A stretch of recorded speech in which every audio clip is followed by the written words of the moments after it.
So the church at Philadelphia, Jesus says, these are the words of him who is holy and true, who holds the key of David. What he opens, no one can shut, and what he shuts, no one can open. I know your deeds, and see, I have placed before you. Firstly, I know your deeds. I know what you've been doing. I've seen it. I see that you are now ready for the open door I'm placing before you.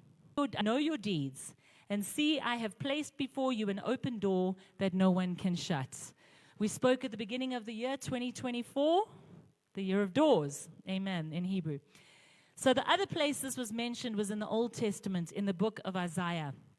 And it was directed to someone serving in the king's household who tried to usurp authority and draw people to himself.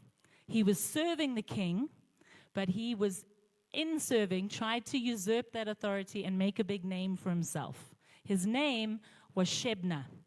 In Isaiah 22, starting at verse 20, God gives a word to Shebna.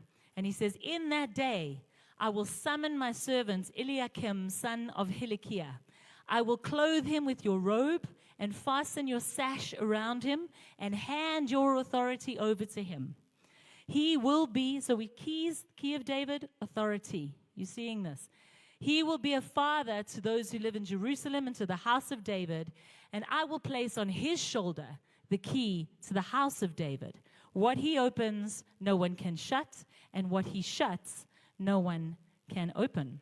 So in both cases, there's a situation of people unlawfully assuming authority. In the church of Philadelphia, there were Jewish people that came and they were contradicting. And Jesus says, I'm going to make them come and bow at your feet and see that I've given you authority. See that I love you. Both places. So in that culture, a key was an emblem of authority of government. And in the East, to this day, when you transfer authority and government to a person, they have a ceremony where they come and put a key on your shoulder. Isn't that amazing? You've heard of the keys to the city. The mayor gives like the keys to the city to people. You've heard of that, okay? So the key when you've got that key, you can go anywhere. You've got full access to the city. So the key of the house of David was a key of bloodline. It was a key of lineage. It was a key of heritage. Your keys and your authority are not just for you.